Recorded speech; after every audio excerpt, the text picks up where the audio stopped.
반갑습니다. 오늘도 좀 전에 오신 여러분들과 가정에서 영상으로 예배를 드리는 우리 모든 성도님들 가정 가운데 하나님의 은혜와 평강이 가득하시기를 주님의 이름으로 축원합니다. 권고 말씀드리겠습니다. 이번 주부터 사순절이 시작됩니다. 이번 주 수요일이 제 수요일인데 이번 주 수요일부터 시작되는 사순절 기간 동안 주님의 십자가를 묵상하며 기도하시는 저와 여러분 되시길 바랍니다. 수요일과 금요 기도회는 코로나 관계로 영상 예배로 예배를 드리도록 하겠습니다. 다음 주 주일학교 장학금을 드리도록 하겠습니다. 3월 예배위원 및 봉사 안내 게시판 참조해 주시고요. 예배 후에 마스크를 나눠드리니 하나씩 가져가시기 바랍니다. 이 시간 함께 성령의 임재와 예배를 위해서 기도하신 이후에 우리를 대표해서 성훈주 집사님께서 대표로 기도해 주시겠습니다.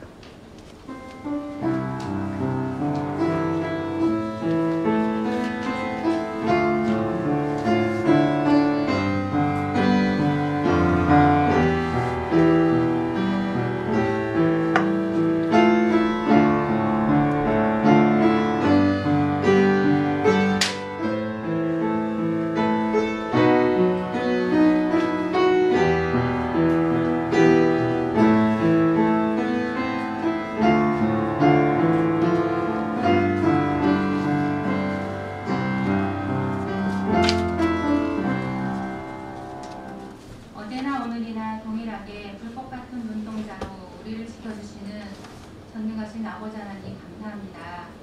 한 주간도 주님의 은혜 가운데 살게 하시고 거룩한 주일을 맞이하여 예배의 자리를 허락하시니 그 은혜가 너무나도 감사합니다. 아버지, 예배의 자리에 나올 수 있다는 게 저희에게는 큰 축복입니다. 주님, 마귀는 우는 사자처럼 주의 성도들을 삼키려고 호시탐탐 기회를 엿보는데 삶의 현장에서 여러 가지 모양으로 시험에 빠지고 마음의 혼란을 겪는 저희들의 모습을 보게 됩니다. 극심한 고통 가운데 어찌할 바를 모르고 갈팡질팡하는 시간들도 있습니다. 주님은 말씀하십니다. 분노, 우울함, 화남, 속상함 등 모든 사탄의 전략들을 싸잡아서 주님의 말씀에 복종시키라고 하십니다. 상대방의 눈에 있는 티를 보지 말고 내 눈에 있는 들보를 보라고 하십니다. 아버지, 말씀은 알지만 그 말씀을 나에게 적용하고 실천하기가 참으로 힘이 들었습니다.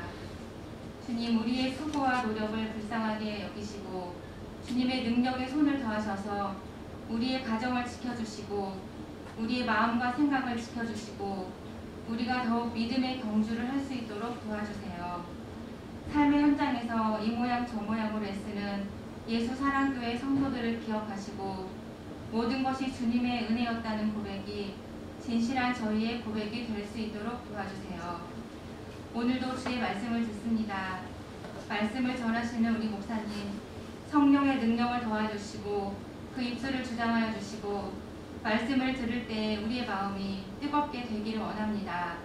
결국 모든 문제의 해답은 말씀에 있음을 기억합니다. 말씀을 들을 때 위로와 평강을 더하여 주시고 한 주간도 선한 싸움을 싸우고 승리하는 시간이 될 수 있도록 인도하여 주세요.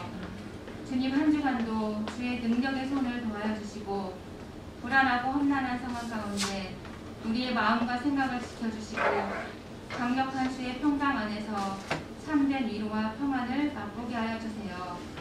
아버지, 우리의 소망은 오직 주님뿐입니다. 주님의 생각은 셀 수 없고 주님의 자비는 무궁합니다. 아버지, 모든 예배와 모임이 정상적으로 운영되는 그 날이 속히 오기를 간절히 간구합니다. 언젠가는 반드시 끝이 올 것을 믿고 기대하고 바라봅니다.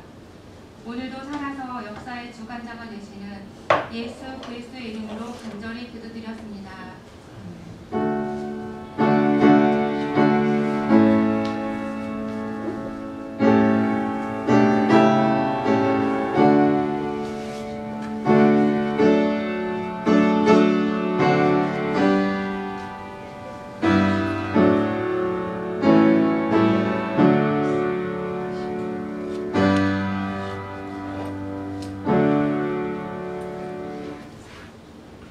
오늘 주신 하나님 말씀은 구약성경 출애굽기 9장 1절부터 35절까지 말씀인데요. 구약성경 93면입니다. 출애굽기 9장 1절부터 35절까지 말씀을 영상을 통해서 함께 듣도록 하겠습니다. 제 9장.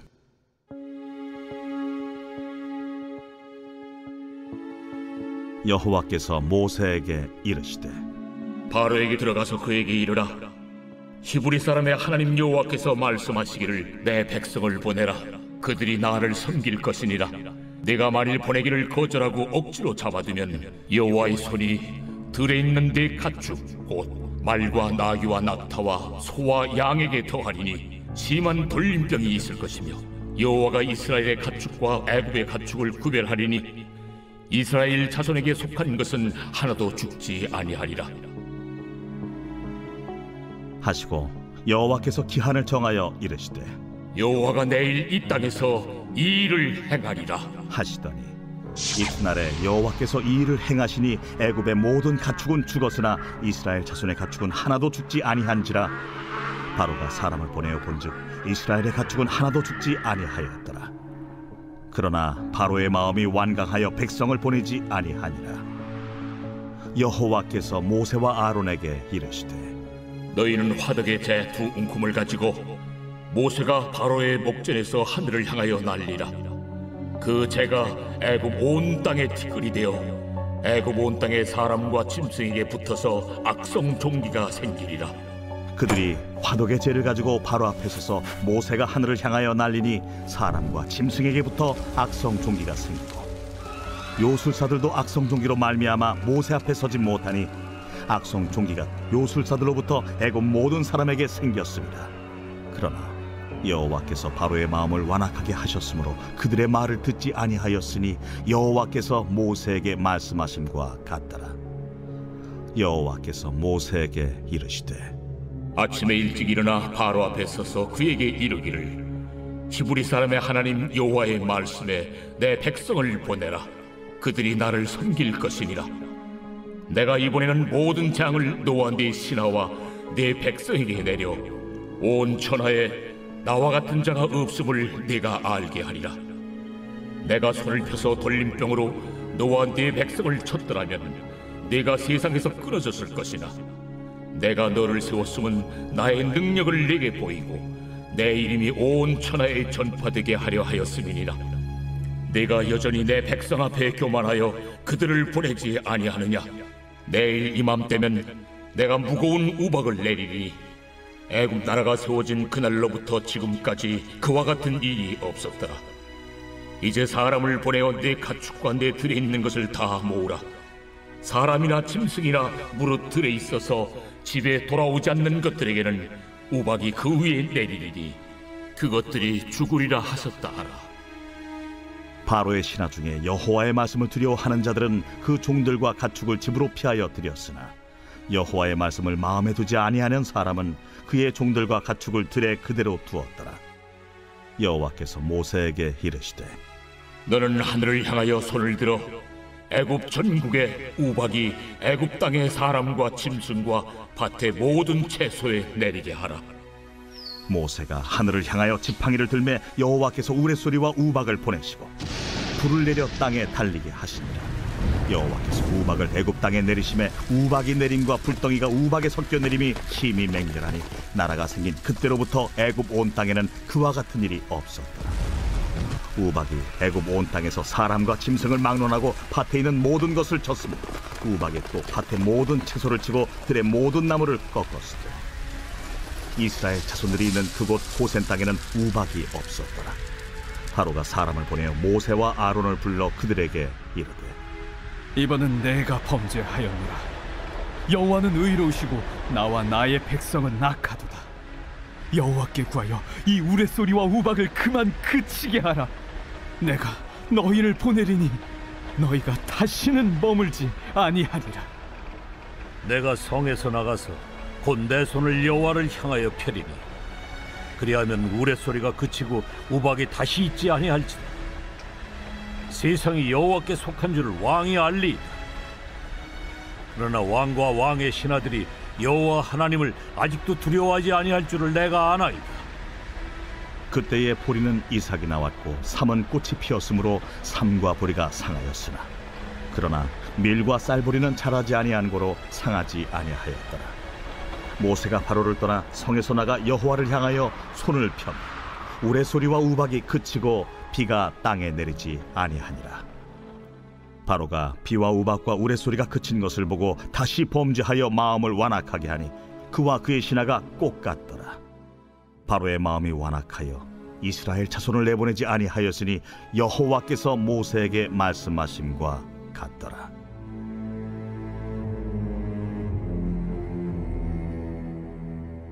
오늘 말씀의 제목은 하나님을 붙잡는 인생이라는 제목으로 본 말씀을 위해서 함께 연연을 나누겠습니다. 우리는 무엇인가를 붙잡고 살아갑니다. 그런 것 같지 않지만 사실은 다 무언가를 붙잡고 살아갑니다. 세상에 믿던 모든 것 끊어질 그날 되어도 구주의 영영 믿사와 이 소망도 없으리라 라는 찬송의 가사처럼 세상에 믿던 모든 것, 우리는 세상의 어떤 것들을 붙잡고 살아갑니다. 젊었을 때는 학위, 학벌이 내가 붙잡아야 할 것이다 생각하고 학위, 학벌, 스펙을 쫓기도 하고 또 나이가 들어서는 물질을 쫓기도 하고 명이나 권세를 쫓기도 하고 그러나 그것은 마치 썩은 동아줄과 같아서 내가 이 세상을 떠날 때에는 내가 그렇게 붙잡고 살던 모든 것들이 나를 지켜주지 못하고 나에게 영생을 주지 못한다.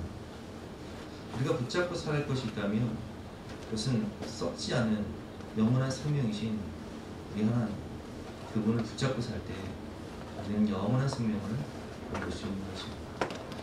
우리가 루키를 보면 루시 1장 14절 말씀이죠.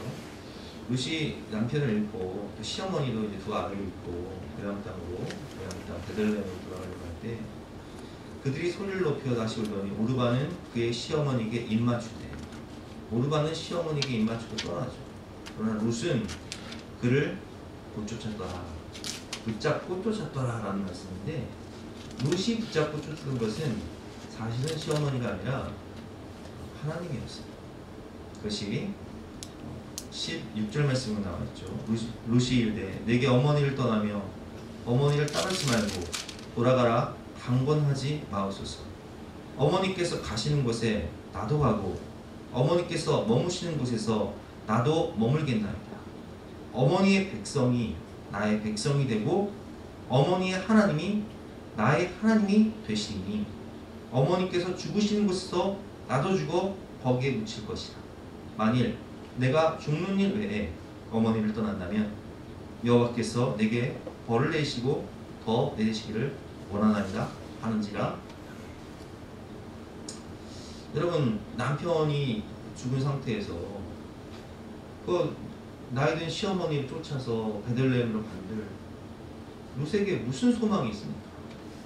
그러나 룻은 시어머니를 붙잡은 것이 아니라 시어머니가 믿는 하나님을 붙잡았다는 거예요.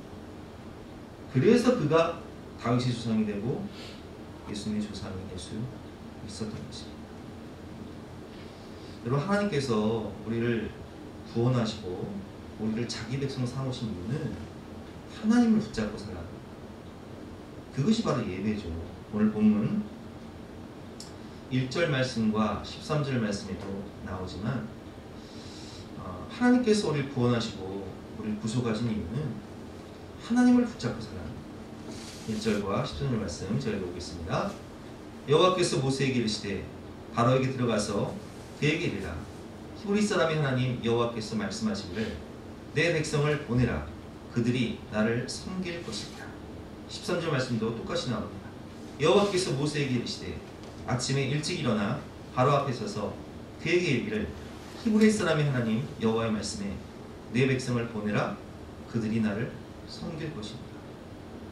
그래서 예배란 하나님 앞에 나와 나를 구원하시고 나를 창조하시고 나에게 생명을 주시고 모든 것을 주신 하나님 앞에 나와 엎드려 경배하며 하나님을 붙잡는 예수님의 십자가는 화해의 십자가죠. 십자가를 통해서 예수님은 하나님의 손과 우리의 손을 맞잡게 하셨다. 죄 때문에 원수되었던 우리를 위해서 십자가에서 달리시면서 테텔레스타이 다 이루었다 말씀하시며 죽으실 때 한 손에는 하나님의 손을 붙잡고 한 손에는 우리의 손을 붙잡고 화해의 십자가 되셨다. 화해를 주셨다는 거예요. 그래서 하나님과 우리의 손을 붙잡게 하셨다는 것이죠. 그래서 우리는 하나님을 붙잡고 살아야 돼요. 그럼 구체적으로 하나님의 무엇을 붙잡고 살아야 할지 오늘 본 말씀을 통해서 함께 배워보도록 하겠습니다. 첫 번째는 하나님의 말씀을 붙잡아야 합니다. 우리는 하나님의 말씀을 두려워하며 두렵고 떨림으로 순종해야 하는 것입니다. 우리가 이 애굽의 10가지 재앙을 행하시는 이 하나님의 출애굽기 말씀을 보면 하나님은 그 10가지 재앙을 행하시기 전에 항상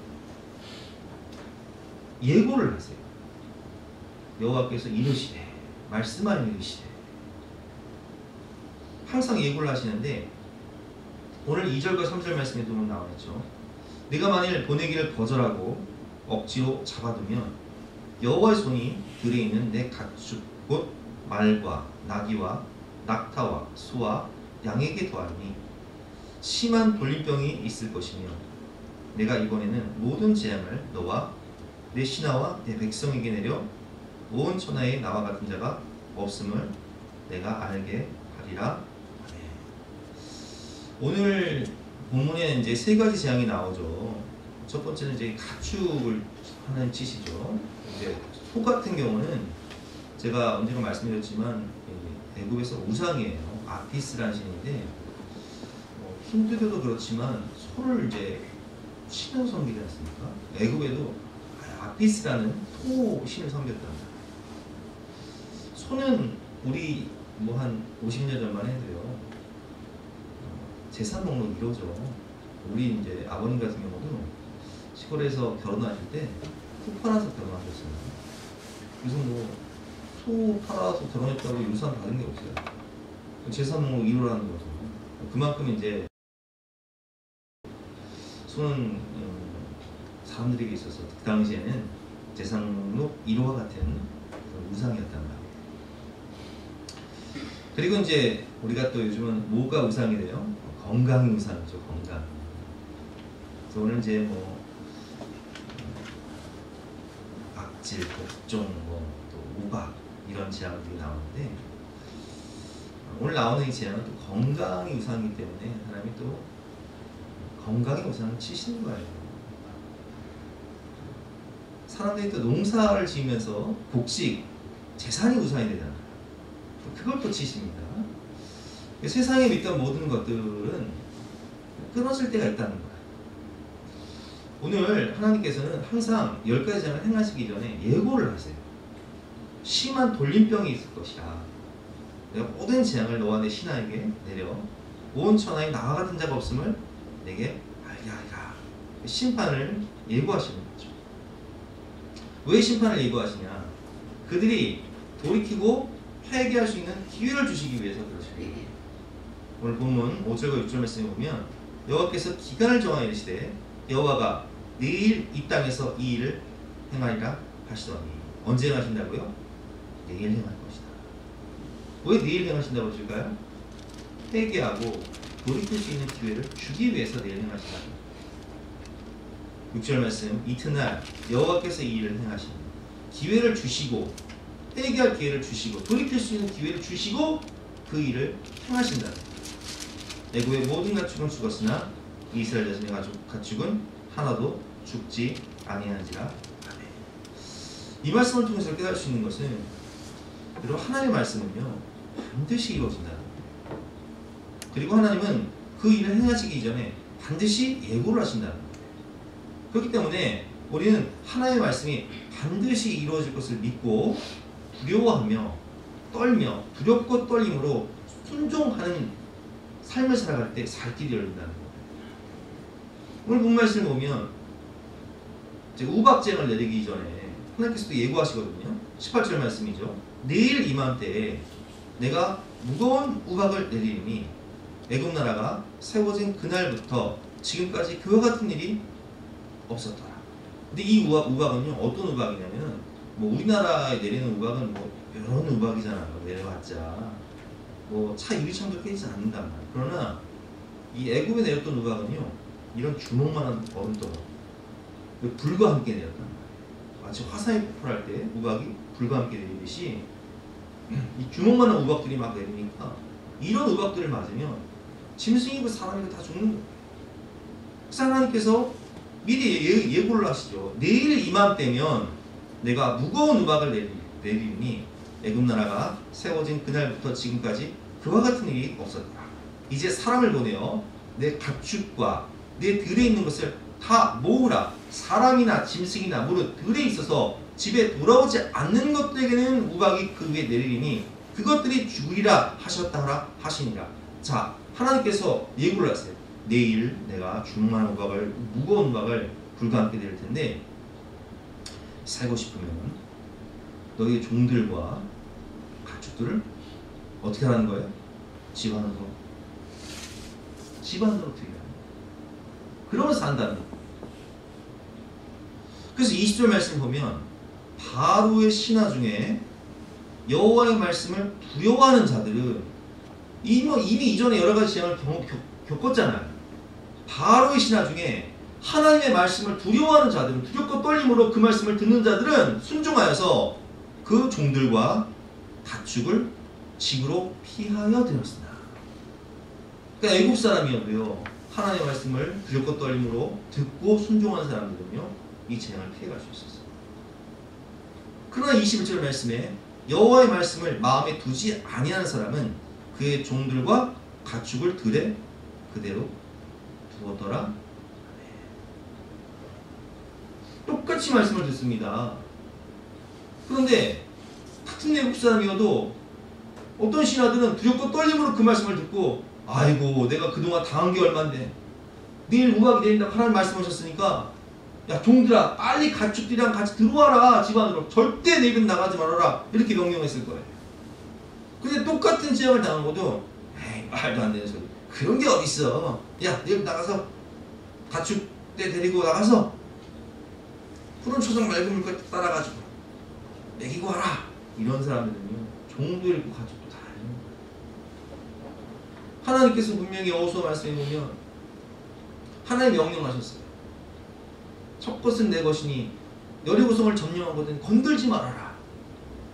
그런데 유대 지파의 뼈대 있는 집안에서 태어난 아가는요 그 말씀을 무시해버렸어요. 하지만 반대로 라합은 이방인이었어요. 그리고 기생이었단 말이에요. 그러나 그는 하나님의 말씀을 두렵고 떨림으로 듣고 하나님을 어떻게 고백해요? 상천하지 하나님, 위로는 하늘의 하나님, 아래로는 땅의 하나님, 역사의 주관자가 되시고 이 어려운 속을 정복하신 하나님, 두렵고 떨림으로 그 말씀을 듣고 정탐꾼들을 숨겨주면서 거래를 하죠. 어떤 걸 합니까? 당신들이 이 땅을 점령할 때 우리 집 안에 있는 사람들을 살려주십시오. 여러분, 그 사람이 유대인이냐 이방인이냐 이게 중요한 게 아니에요.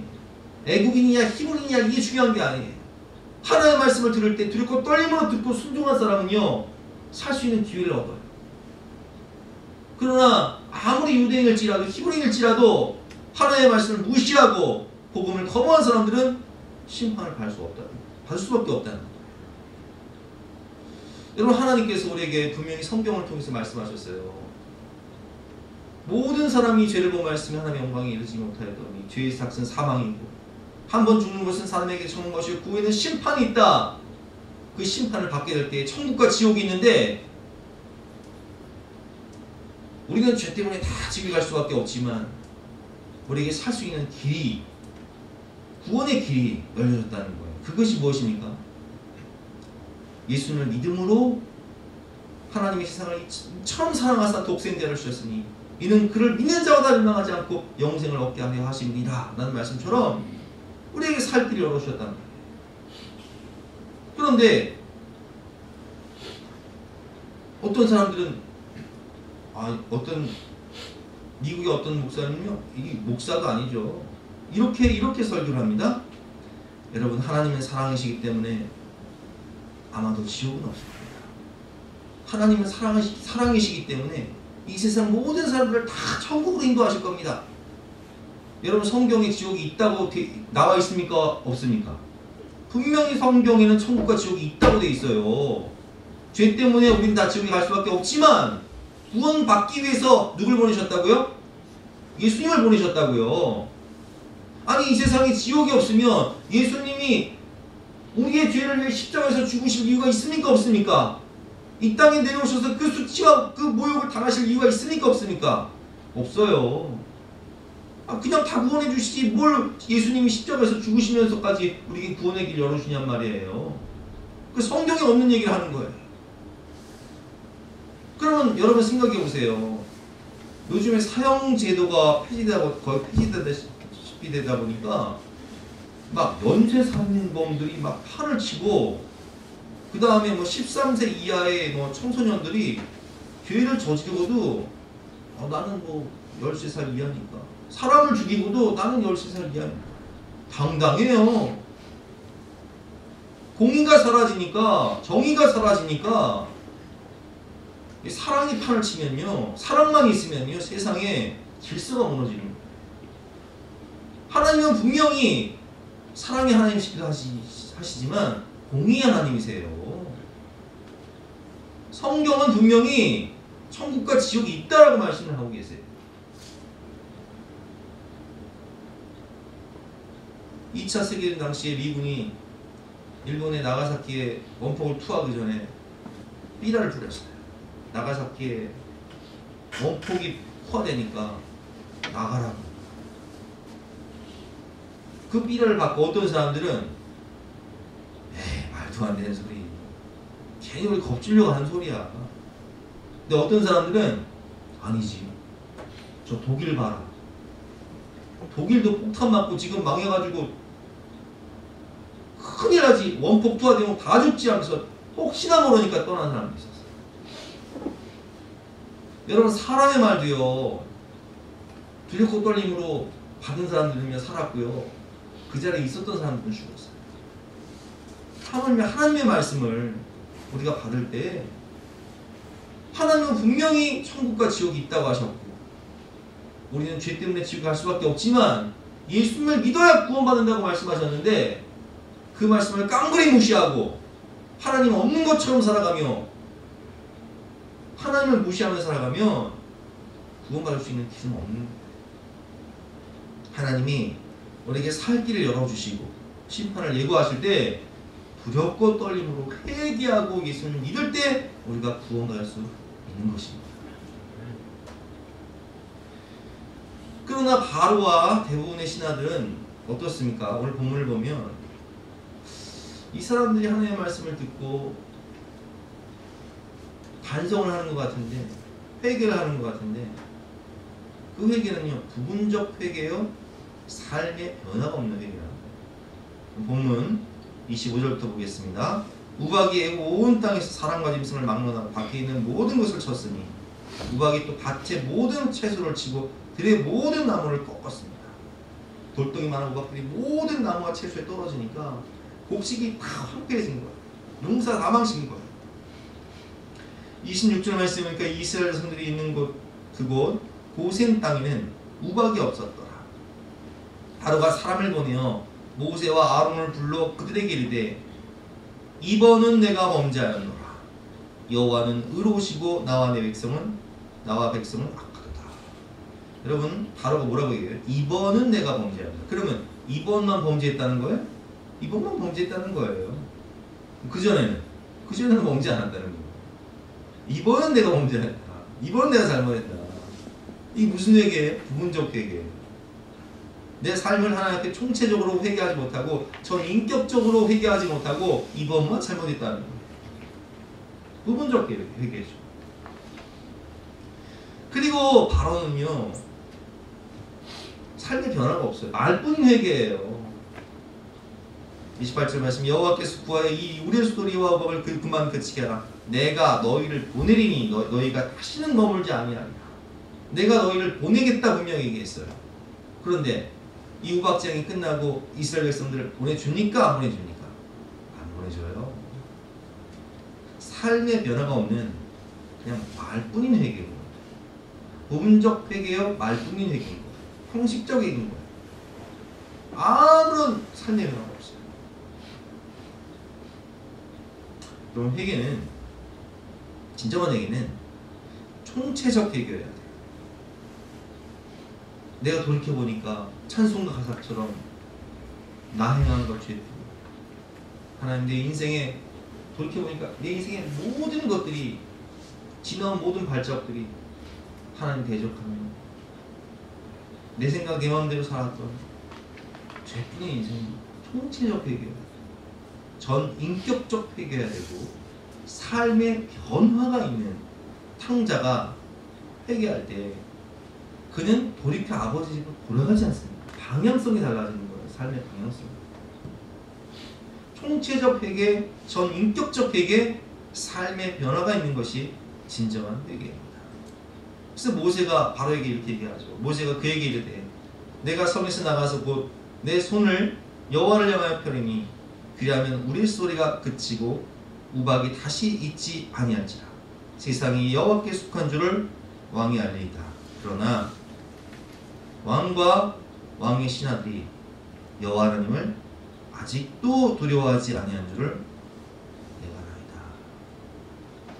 당신은 아직도 하나님을 안 두려워하고 있어요.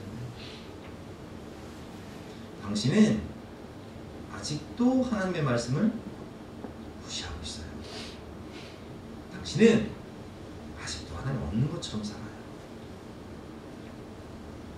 모세는 정확히 바로를 알았어요. 여러분, 우리가 하나님의 말씀을 받을 때 두렵고 떨림으로 받아야 돼요. 오늘 바로의 문제가 뭔 줄 아세요? 숨 쉴만 하면 완악해져요. 참 어리석죠. 근데 그게 우리의 모습일 수 있다는 거예요. 그럼 본 말씀 보세요. 31절 말씀에 그때 보리는 이삭이 나왔고 삼은 꽃이 피었으므로 삼과 보리가 상하였으나, 자, 그 우박으로 말미암아 심었던 보리와 삼이 다 이제 농사 망친 거예요. 그런데 30절 말씀 보니까 그러나 밀과 쌀보리는 자라지 아니하므로 상하지 않아요. 밀과 쌀보리는 아직 싹이 안 텄어요. 바로 그 소식 들은 거예요. 그래? 그럼 밀 먹으면 되겠네? 그럼 쌀보리 먹으면 되겠네? 숨통 튀어진 거예요? 야, 피해 조사해봐라.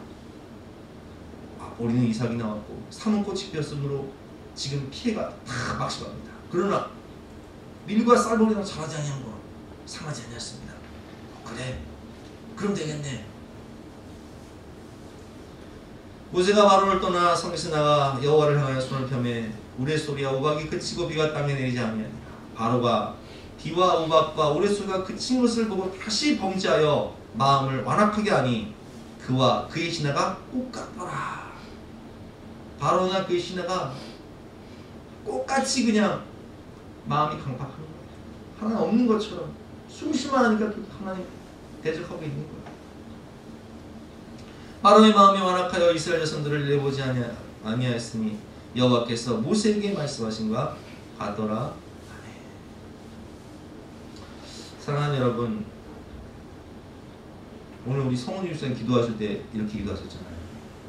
여러분, 내 생각과 내 감정이 하나님의 말씀과 충돌이 될 때 우리는 어떻게 해야 돼요? 어느 쪽을 선택해야 돼요? 하나님의 말씀을 선택해야 된다. 두렵고 떨림으로 하나님이 기회를 주실 때 하나님의 말씀을 붙잡아야 된다는 거예요. 붙잡아야 된다는 거예요. 그것이 우리에게 생명을 주고, 그것이 우리에게 승리를 주고, 그것이 우리에게 은혜를 준다는 거예요. 하나님이 기회를 주실 때 하나님의 말씀을 두렵고 떨림으로 붙잡고 회개하며 하나님의 말씀에 순종함으로 승리하시고 영광을 체험하시는 저와 여러분 되시기를 주님의 이름으로 축원합니다. 두 번째로 우리가 무엇을 붙잡아야 될까요? 하나님의 손을 붙잡아요. 심판 중에서도 하나님은 자기 백성을 구별하시고 구원하십니다. 오늘 4절과 7절 말씀이죠.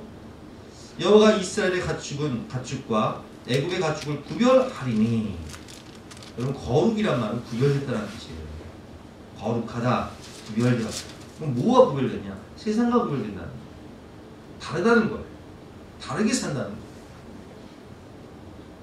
구별하리니 이스라엘 자손에게 속한 것은 하나도 죽지 아니하리라 하셨다 하라 하시고 7절 말씀에 바로가 사람을 보내어 본즉 이스라엘 가축은 하나도 죽지 아니하였더라.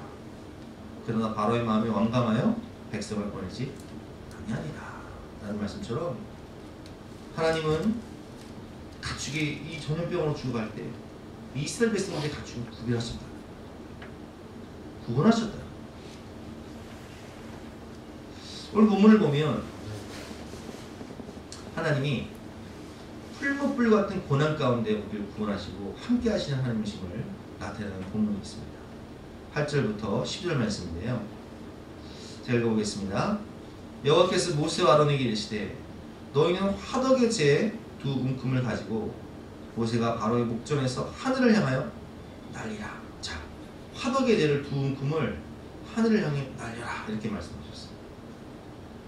그 재가 애굽의 온 땅에 티끌이 되어 애굽 온 땅의 사람에게 짐승에게 붙어서 악성 종기가 되리라.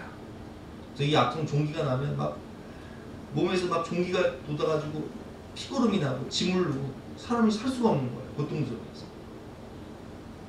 그때 화덕의 재를 가지고 바로 앞에 서서 모세가 하늘을 향하여 날리니 사람과 짐승에게 붙어 악성 종기가 생기고 요술사들도 악성 종기로 말미암아 모세 앞에 서지 못하니 악성 종기가 요술사로부터 애굽 모든 사람에게 생겼습니다. 그러나 여호와께서 바로의 마음을 완악하게 하셨으므로 그들의 말을 듣지 아니하였으니 여호와께서 모세에게 말씀하신과 같더라. 아멘. 자, 오늘 본 말씀을 보면 이게 우리 이 10가지 재앙을 정리해 볼게요. 첫 번째 재앙은 강의 재앙이었죠. 나일강이 피로 변하고 또 개구리가 나일강에서 나오는 강의 재앙이었어요. 이 강의 재앙은 나일강이 생명과 축복을 주는 것이 아니라 하나님이 생명의 근원이시고 축복의 근원이시다. 너희가 믿는 나일강은 아무것도 아니다 라는 것을 알려주시기 위해서 강보다 크신 하나님을 나타내신 것이죠. 그리고 이제 세 번째 재앙 2 그리고 8이 오늘 악질 재앙은 땅의 재앙입니다. 사람들이 얼마나 땅을 우상처럼 생각합니까? 제가 지난주에 말씀드린 땅을 생명처럼 여기고 땅을 인생의 목적으로 여긴단 말이에요. 그래서 땅의 재앙을 주시는 거죠. 땅보다 크신 하나님. 그리고 여섯 번째 오늘 재를 하늘에 탁 뿌리니까 그 재가 하늘에 바람이 탁 날아가면서 하늘에서 재앙이 시작되죠. 그리고 우박이 하늘에서 불과 함께 내려요. 그리고 메뚜기는 동풍을 불어서 하나님 메뚜기를 애굽 온 땅에 보내주시고 그리고 흑암재앙은 태양, 라심이라는 태양신이 아무것도 아닌 말 알려주기 위해서 흑암재앙을 임하시는데 이것은 하늘보다 크신 하나님을 의미하는 것이죠. 강보다 큰 것이 땅이고 땅보다 큰 것이 하늘이라면 하늘보다 큰 것이 우주고 우주, 세상 모든 만물보다 크신 분이 바로 하나님이시다 라는 것을 알려주시기 위해서 이런 제가 행하시는데 오늘 본문에서 우리가 주의해서 봐야 할 구절은 8절이에요. 여호와께서 모세 아론에게 이르시되 너희는 화덕의 재 두 움큼을 가지고 모세가 바로의 목전에서 하늘을 향하여 날리라. 아니 왜 하늘에 날리라고 하셨을까요? 왜 하늘을 심판하실까요? 이것은 애굽의 여신 누트라는 신, 하늘의 여신이 있습니다. 지극히 높은 하늘의 어머니 누트. 근데 이 누트라는 여신을 섬기기 위해서 어떤 제사를 애굽 사람들은 드렸냐면 인신 제사를 드렸어요. 사람을 불에 태워서 재를 하늘에 날리는 거예요. 그러면 어떤 사람을 잡았을까요? 애굽 사람을 죽였을까요? 히브리 사람을 죽였을까요? 히브리 사람을 죽였어요. 참 나쁜 사람들이죠. 자신들이 이 누트라는 하늘의 여신을 섬기기 위해서 히브리 사람을 죽여서 태워서 그 죄를 하늘에 날렸다. 아니 그걸 심판하시는 거예요. 너희들이 크도록 의지하는 하늘 여신이 너희에게 복을 주는지 재앙을 주는지 내가 깨닫게 해주마. 그래서 하늘을 심판하시는 거예요. 하늘을 통해서. 그리고 왜 화덕의 재를 두 움큼 가지고 이렇게 뿌리라고 하셨을까요? 여기서 화덕은 바로 애굽 사람들의 그 압제 가운데 벽돌을 굽던 그 화덕이에요. 여러분 화덕 찜질방 여러분 가보세요. 찜질방 화덕 있잖아요. 아우 이거 여러분 그 찜질방 화덕도 온도가 대단합니다. 그 뭐 방송 보니까 그 찜질방 화덕에서 삽으로 그 삼겹살을 거먹는 거 있어요. 이렇게 긴 삽으로 해가지고 삼겹살 거먹으면요, 그거 매추만 쫙 되면요 기름이 쫙 빠져가. 아니 맛있게 생겼대. 한번 먹어봐야 되는데. 근데 그런 화덕에서 벽돌을 굽는 거, 온도가 거의 1000도까지 올라가요. 근데 여러분 지금이야 보호 장비가 좋지만 이 당시에 3500년 전 이 당시에 보호 장비가 있겠어요, 없겠어요? 있어봤자 얼마나 부실하겠어요. 그러니까 이 화덕에서 벽돌을 굽기 위해서 화덕 안으로 들어가서 작업을 하던 많은 유대인들, 히브리인들이 어떻게 했을까요? 고통당하고 죽었다. 이 화덕은 많은 하나님의 백성이 고통당하며 죽었던 화덕입니다. 근데 그 화덕 풀무와 같은 곳에서 하나님이 이 애굽에서 인도하신 분이시다라는 것이 이제 신명기 4장에 보면 나와요. 그래서 신명기 4장에 보면 하나님께서 우상을 섬기지 말아라 이렇게 말씀하시면서 내가 너희를 20절 말씀에 보면 여호와께서 너희를 택하시고 너희를 쇠풀무불 곧 애굽에서 인도하여 내사 자기 기업의 백성을 삼으신 것이 오늘과 같다라고 말씀하시죠. 쇠풀무불. 왜 쇠풀무불이라고 표현하고 있냐면 이 애굽의 압제 가운데 벽돌을 굽기 위해서 화덕에서 고통당하던 그 히브리 민족을 애굽의 압제, 화덕과 같은 쇠풀무불에서 인도하신 하나님이시기 때문에 말씀하시는데, 신명기 4장 15절부터 쭉 보면요, 우상들을 섬기지 말아라. 어떤 우상들을 섬기지 마냐? 땅에서 있는 어떤 짐승의 형상이나 땅 위에 그냥 어떤 곤충의 형상이나 또 하늘에 있는 물속에 있는 어족의 형상이나 혹은 하늘을 향하여 눈을 들어 해와 달과 별들 이럴 성신 뭐 이런 것들을 섬기지 말라는 거예요. 왜냐면 이런 것들 다 애굽의 우상들이잖아요. 그렇죠? 우리 다 배웠죠? 곤충 우상, 메뚜기, 뭐 개구리, 파리, 땅 위의 우상, 소, 루트, 하늘의 우상, 라, 해양. 이런 것들이 아무것도 아님을 보여주기 위해서 애굽의 10가지 재간을 가셔서 그들을 이 애굽의 풀무에서 곧 애굽에서 너희를 인도해냈는데, 너희들이 다시 그럼 이런 성신 해와 달과 별들을 섬기고 소를 섬기고 개구를 섬기고 메뚜기를 섬기고 곤충을 섬겨? 나무를 조각해서 우상을 섬겨? 그러면 안 된다는 거예요. 여러분, 하나님은요 우리의 이 인생 가운데 풀무불 같은 고난 가운데 우리와 함께 하시면 우리를 건져주시는 분이심을 믿으시기 바랍니다. 그러니까 우리 다니엘서 3장을 보면요, 다니엘의 세 친구들이 풀무불 가운데 고난을 당하잖아요. 근데 이 본문을 이스라엘 사람들이 읽을 때는 이게 와닿는 게 왜 그러냐면, 애굽에서 자신들이 풀무불과 같은 고난을 당했으니까, 화덕에서 고난을 당했으니까. 근데 그 가운데 함께 하시는 분이 계세요. 그럼 누구세요? 예수님이세요. 다니엘서 3장을 보면 다니엘과 세 친구들이 포로로 끌려가서 풀무불 가운데 고난 당할 때, 세 친구들이 풀무불 가운데 들어갈 때, 화덕 안으로 들어갔을 때, 그때 느부갓네살 왕이 놀라 급히 일어나서 모사들에게 물어 이르되, 우리가 결박하여 불 가운데 던진 자는 세 사람이 아니냐 하니, 그들이 왕에게 대답하여 이르되, 왕이 올소이다 하더라. 왕이 또 대답 말하여 이르되, 내가 보니 결박되지 아니한 네 사람이 불 가운데로 다니는데 상하지도 아니하였고 그 넷째의 모양은 신의 아들과 같도다. 여기서 신의 아들은 누굽니까? 바로 우리 주님이세요.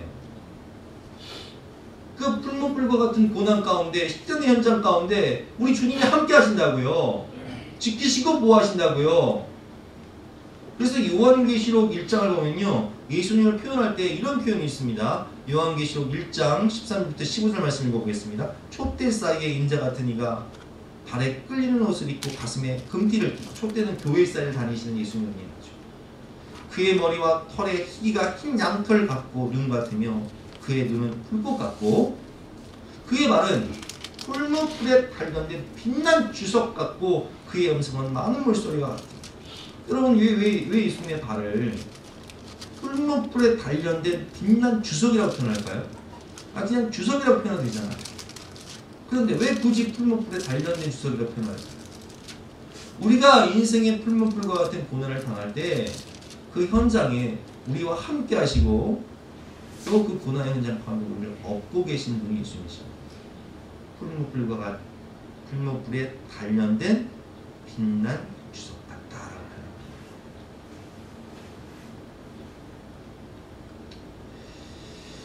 여러분 그렇습니다. 우리가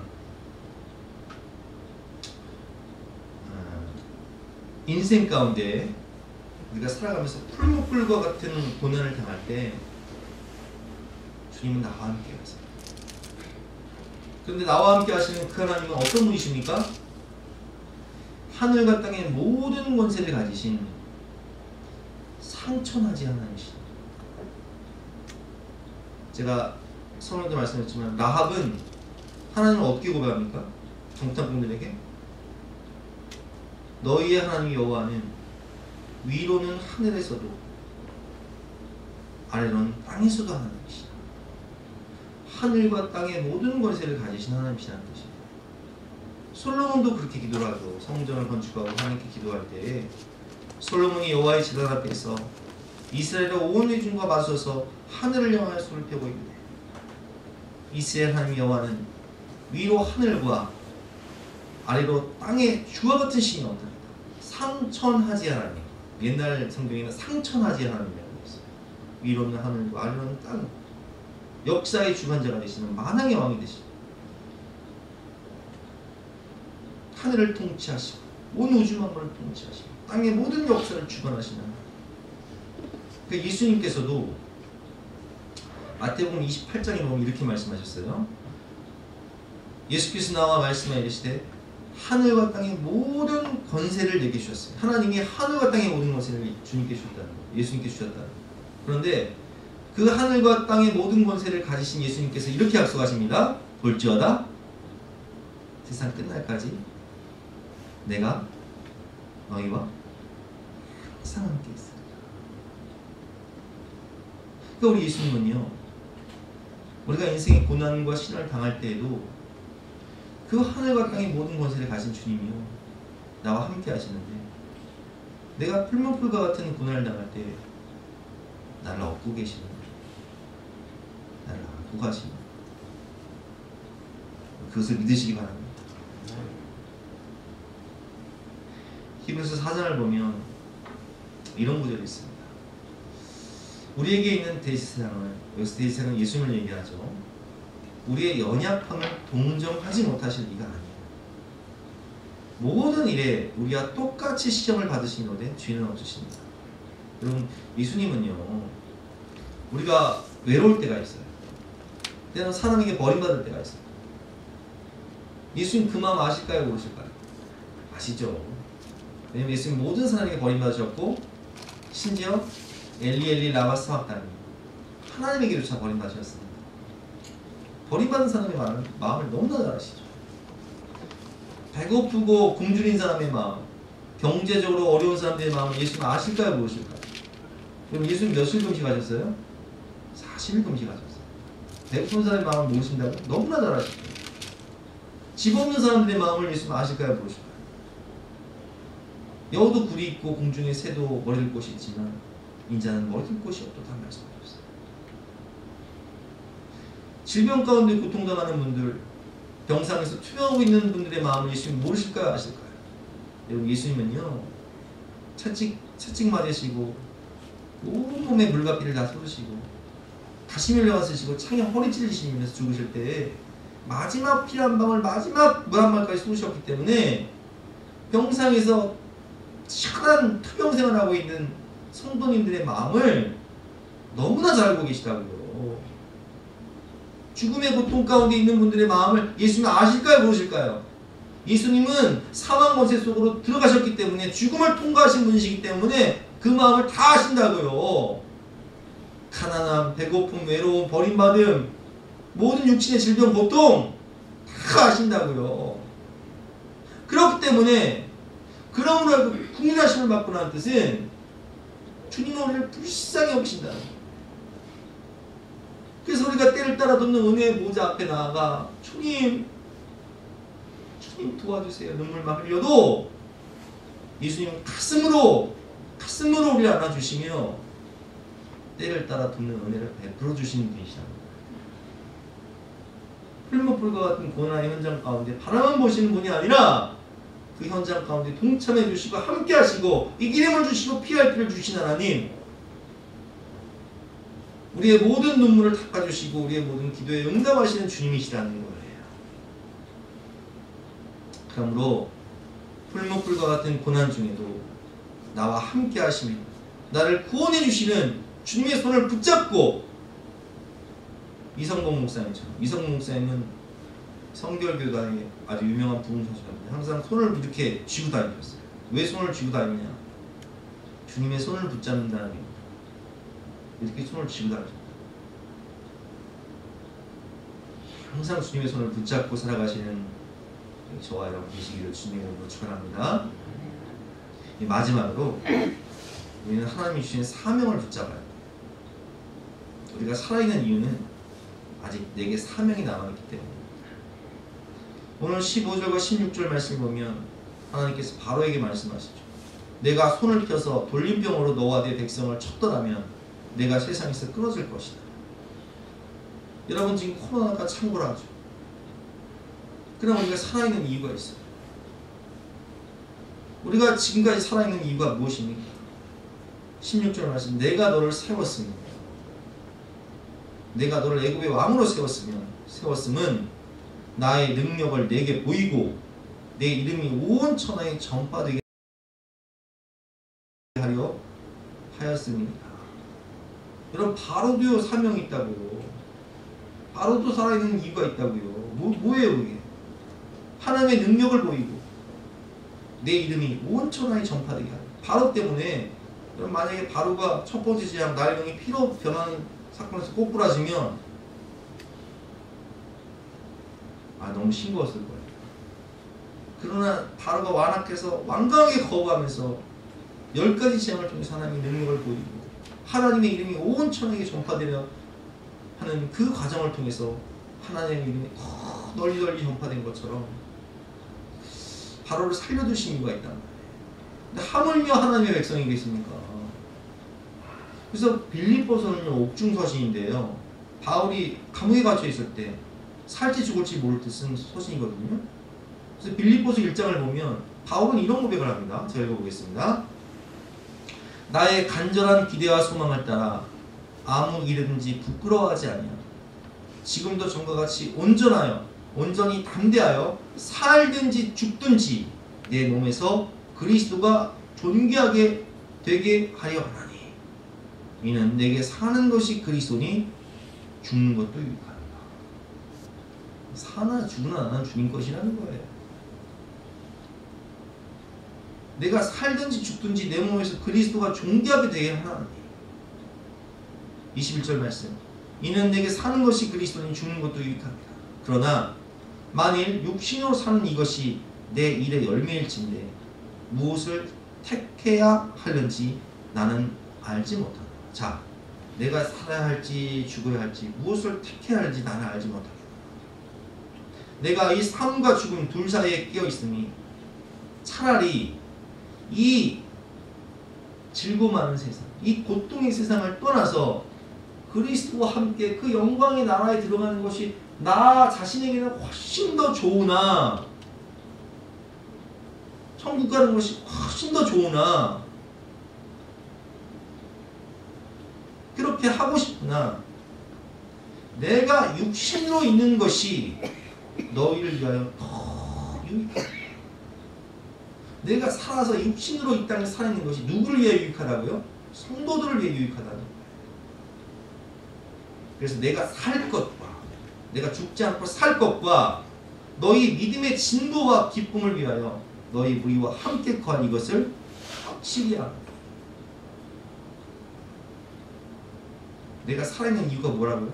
하나님의 영광, 주신 사명을 위해 살아야 돼요.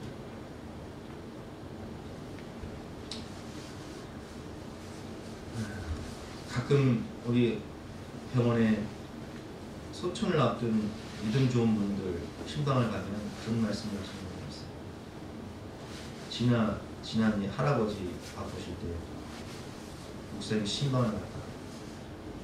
근데 할아버지가 그런 말씀을 하시더라고요. 목사님, 저는 하루라도 빨리 주님도 들어가고 싶습니다. 그것이 저희 소망입니다. 믿음 좋은 분들은요, 이 땅에 이 땅보다 훨씬 좋은 곳이 천국이니까 천국을 소망하며 살죠. 그러나 여러분, 우리가 이 땅을 살아야 할 이유가 무엇입니까?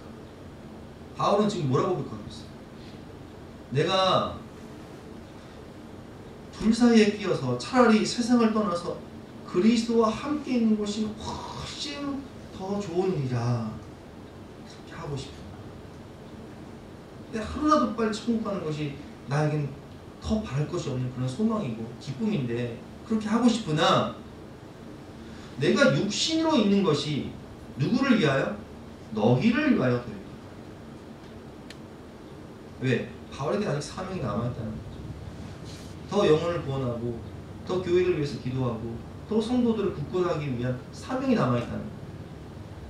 그래서 내가 살 것과 너희 믿음의 진보와 기쁨을 위하여 너희 무리와 함께 거할 이것을 확실히 아노니.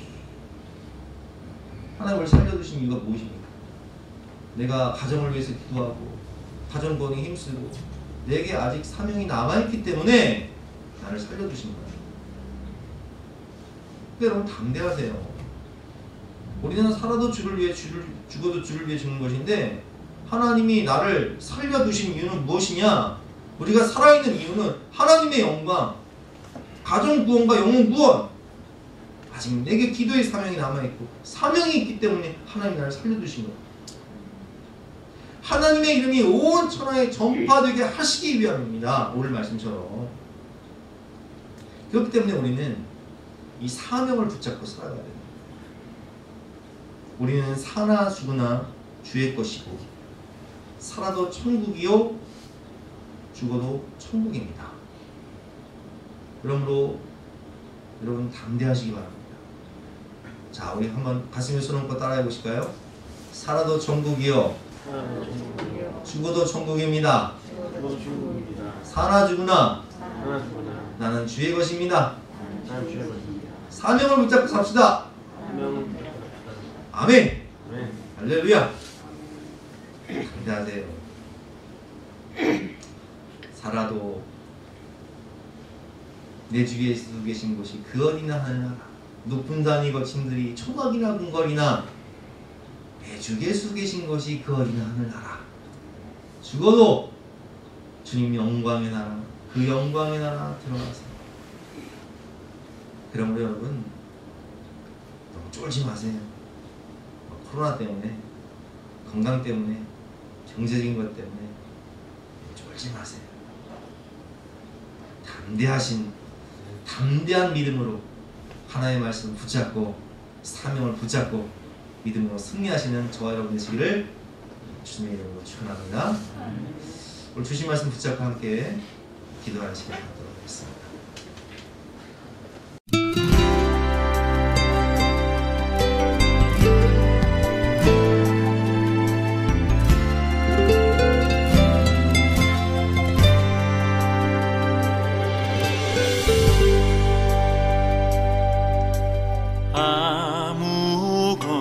아무것도 두려워 말라.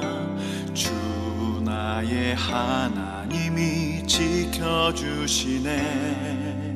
놀라지 마라, 겁내지 마라. 주님 나를 지켜주시네. 아무것도 두려워 말라. 주 나의 하나님이 지켜주시네. 놀라지 마라, 겁내지 마라. 주님 나를 지켜주시네.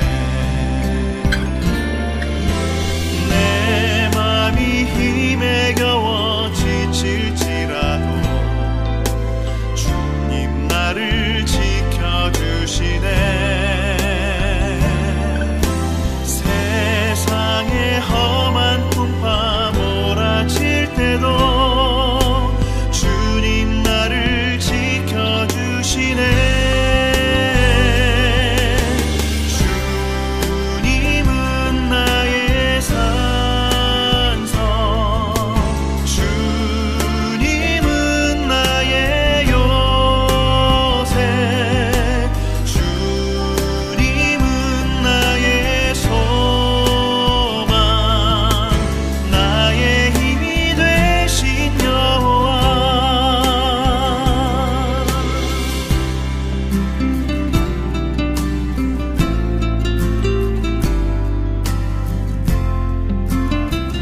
감사합니다. 이 광야 같은 인생길 우리를 홀로 내버려두지 아니하시고 풀먹고 불과 같은 고난을 당할 때 우리의 손을 붙잡아 주시고 우리를 안아주시고 우리를 업어주시고 우리에게 이길 힘을 주시고 피할 길을 주시니 진심으로 감사드립니다. 오늘도 하나님을 사랑하며 하나님을 예배하며 하나님의 손을 붙잡고 하나님의 말씀을 붙잡고 하나님 주신 사명을 붙잡고 믿음으로 살아가는 하나님의 백성들을 축복하여 주시고 은혜 위에 은혜를 주시며 복의 복을 더하여 주시옵소서. 강하고 담대한 마음을 허락하여 주시옵소서. 아무것도 염려하지 말고 오직 모든 일에 기도와 간구로 너희 구할 것을 감사함으로 하나님께 아뢰라.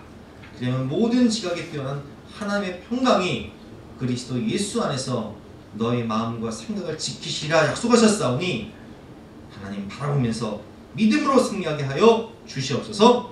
감사드리며 예수 그리스도 이름으로 기도드렸사옵나이다. 아멘.